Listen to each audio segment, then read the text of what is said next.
We've looked at so many different ways to experience levels in the Halo franchise, and one thing we always were troubled with was the really intense and dire situation at the end of Halo 3, where Master Chief makes his escape with the Arbiter in a Warthog. But when you play through Halo 3 in 4-player co-op, there's a total of 3 elites and 1 Master Chief. And then it got us thinking, what if the elites didn't know how to drive Warthogs? What if they were completely reliant on Master Chief's knowledge to drive any type of vehicle in the entire galaxy, and the Warthog only has 1 extra seat and a turret? What if there wasn't a Warthog there to begin with? What would the group end up doing to survive? And that made us wonder, what if at the end of Halo 3, Master Chief wanted to save his elite buddies by driving all 3 of them in a chopper to the Forward Unto Dawn and save the day? So we set out to see if this would be possible, and oh boy did it get dumb. For the rules of this video, we are going to be jumping into this on heroic difficulty, as that's the difficulty where the chopper will spawn in. We activated the Iron Skull, which means if 1 person dies, we're all considered dead, which will revert us to the last checkpoint. However, we did allow us to use soft checkpoints sparingly in places where we pulled off some ridiculous stuff, mainly because we're trying to figure out whether or not this is even a possible challenge, and oh boy, is this ridiculously hard with heroic and iron on. But most importantly, all 4 players have to be alive by the time that the cutscene triggers, or the game straight up won't let us beat this level. Nonetheless, to set out to see if the group of 3 elites and a Master Chief would be able to plan an escape with a single chopper, we knew we had to reassemble the Kikowani squad once again to pull this off. So boom, me, Rocket, Elijah would be jumping on, and even though I was host for our first recording session and attempt of this, the game didn't let me play as Master Chief until a different attempt. Then of course, Rocket Luke, whose perspective you guys will be seeing throughout majority of this video. He's also not Luke the Notable, despite what many people keep telling him. Then of course, we had Rocket Dim Entree with us, who definitely was a little bit toxic when it came to the Spartan laser, even though he said he was helping more often than he was team killing. And lastly, we had Tepikfet join us, who, when not investigating ODST glyphs, seems to get stuck on challenges like this with us when he is in France with a very high ping, just adding that extra level of challenge that he was more than ready to embrace for this video. So even though this challenge ended up being way more difficult than any of us had ever thought it would have been, we were still feeling pretty confident about the group we had for this video. Even though our other friend Tails was supposed to join us for this challenge, but he moved and for some reason left his Xbox somewhere, so he doesn't know where his Xbox is, so you know, we're just carrying on. So going into the first section of the level, we were on heroic difficulty because that's the only difficulty that will spawn choppers in this level, and we kind of progressed our way through the early section without too many problems. I mean, we had a couple of unnecessary deaths, that was definitely for sure. But by the time we finally pushed our way to the area where the Warthog run typically begins, we all made sure to hug the left side so we didn't start triggering the platforms falling down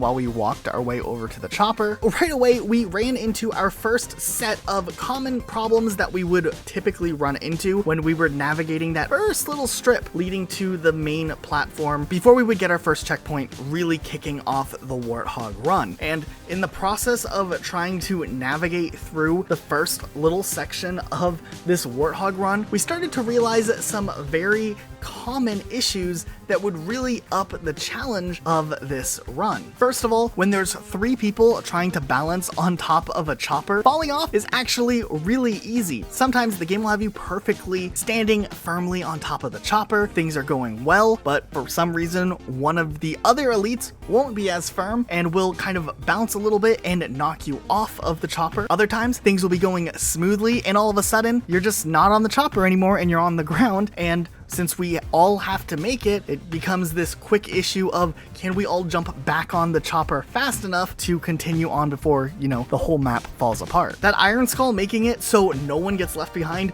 really was way more intense than we had initially anticipated. There's also the few issues where a chopper could boost and potentially splatter everyone who's on top of the chopper, which is hilarious the first time, not so much the 50th time. Also, since this is on heroic difficulty, the sentinels in the sky are actually somewhat of a threat, so we kind of had to make sure we were shooting at them, or at least distributing who was taking the damage, because these things can and did kill us multiple times. Then there was this whole first arc of the game where Dim was determined to use the Spartan laser to take out some of the enemies, and he honestly hit us with the Spartan laser so many times. And then there was a few other massive things that we noticed would be really big problems potentially later on. Mostly, the chopper is extremely slow compared to the Warthog. And while the chopper does have a high boosting speed, when that boost wears off, it actually ends up resulting in it moving slower than the other vehicles you have access to, like a Warthog or a Ghost. But the bigger problem is with the risks of us either falling off the chopper or getting splattered. We had to make sure we were using the boost extremely sparingly, or else that would end the run as well. So entering this second area, we already were running into a handful of potential roadblocks that would completely kill any progress we could even make starting this thing off. Eventually, we were able to make progress by memorizing when that first jump would happen, and we all had to scramble to jump back on the chopper as quickly as possible. And since this is somewhat of a timed section after you trigger certain sequences, every second that we weren't moving forward was pretty much a death sentence to one of us, and that would cause us to have to reset so many times. But nonetheless, we were able to push past this first area, and we went in the indoor part going through the middle lane, as that was the only one that seemed to work well enough to keep us all alive. This was already more challenging than we thought it would be, and when we were in the third area, Luke, as he was driving, had a lot of visibility problems because, you know, there's a bunch of elites just standing there blocking the way, and it makes it a lot harder to see the gaps. But then, to add more insult to injury, the game just had debris falling out of the sky and splatter all of us. That was great. But then we ran into one of our biggest problems that potentially would be the thing that would make or break this entire run. In this next area, we have this big stretch and there's cliffs on the side, and when we got to the point where we're supposed to jump off the ramp, we ran into a pretty big problem. The jump is just a bit too far to get with a slow enough speed, and if we boost too much, one of us would likely fall off at the jump and we were never able to make it across the ramp. This wasn't something we were able to make either on our on foot run, and we had to do a lot of really weird trickery when we were doing our backwards run. So instead we ended up opting for the route we used when we did our on foot run, which meant us having to drive literally off of the map onto this cliff wall, and then Luke would navigate the chopper over the corners, hoping to not fall off in the process. And then once we could get back onto the platform, everything would be triggered again and stuff would start falling apart very quickly. We would have to quickly jump on and then proceed with this next part. And seriously, this next part was so frustrating. It took us multiple days to even make a hint of progress here. The main issue we kept running into was, since we took the lower route, the checkpoint that we would normally get by hitting the main platform would no longer be triggered because we were down here, even though the sequence was still moving forward as usual, which meant for us to even get practice trying different strategies, we had to do the whole last section over and over again. Eventually, we soft checkpointed it to move forward, but that really didn't help our cause in making this any easier. The main issue we were running into was the chopper is just too slow to make it through this whole stretch to where the jump is without the platforms that are falling to catch up to the chopper and kill everyone in the process. For the chopper to make it across, it has to be pretty much moving at close to full speed and be boosting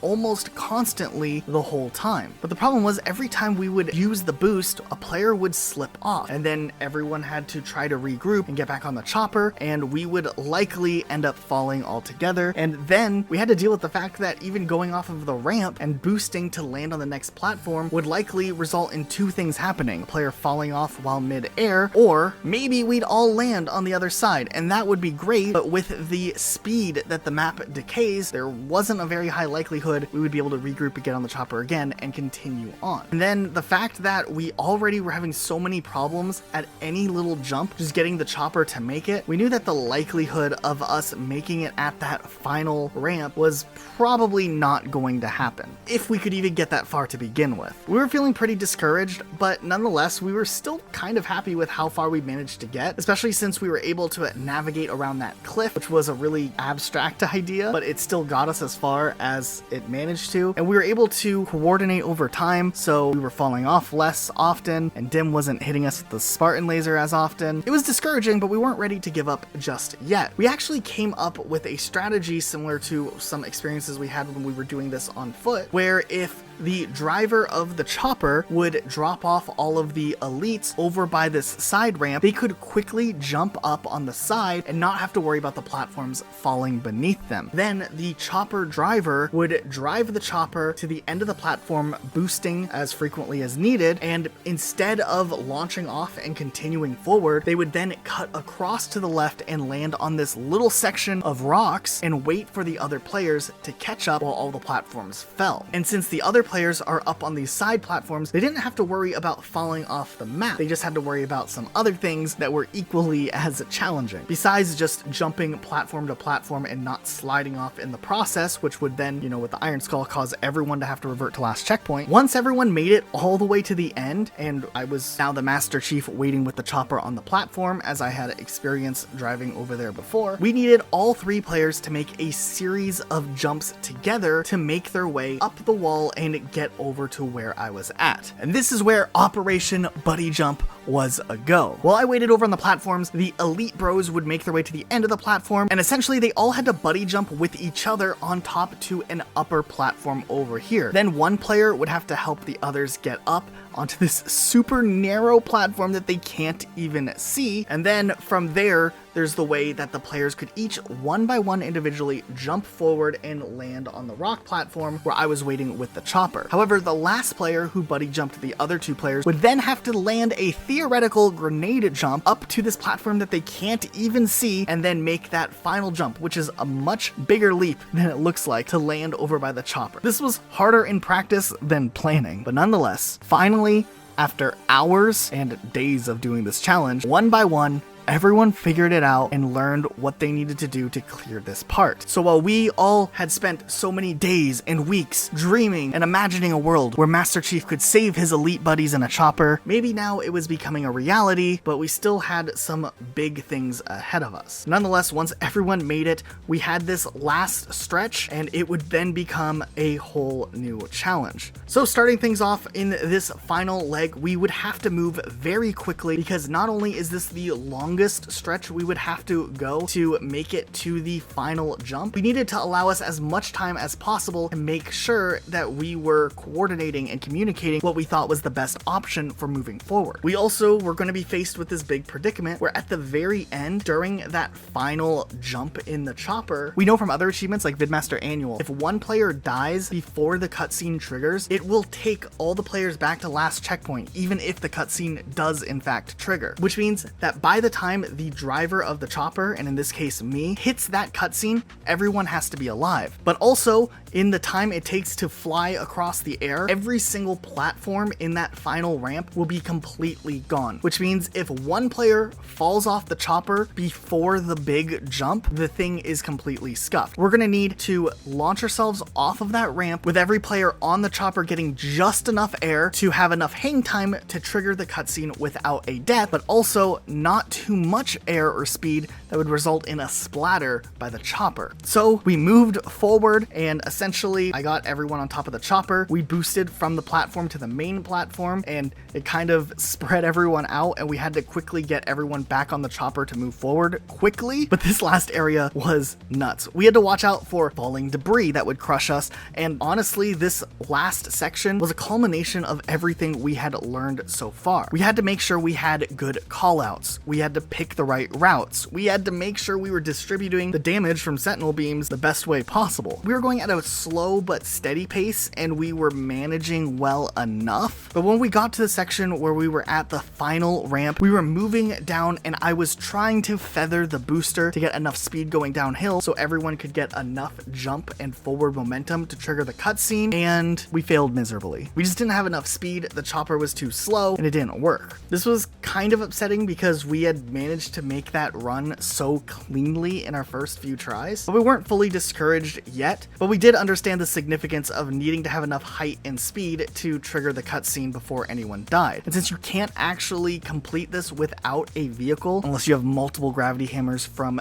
earlier levels in the campaign that you've carried with you along the way. Getting this chopper to work was the only way we were going to possibly beat this level. So we went at it again, worked together, paid attention to everything, but this time when we were going down that final ramp, I had to just kind of take the higher risk of maybe someone falling off or maybe getting splattered, and I gave it a little bit of a feathered boost, and then finally at the jump I went for a full boost, knowing full well that I could be splattering my teammates. I saw everyone kind of scatter in the air and I didn't know if anyone had fallen to their death yet, but we hit the cutscene. So for the next 10 seconds we kind of all held our breath because we didn't know if someone else had died or not and if it was going to reverse the last checkpoint, but we actually pulled it off. We were so hyped after this one because we've had attempts on the Warthog run in this level various times across the board where we make a lot of progress but we can't actually find a conclusion where we can beat it and see that cutscene. It was really satisfying that in this challenge that was so hard and so skill-based, we managed to pull something off like this. We definitely were feeling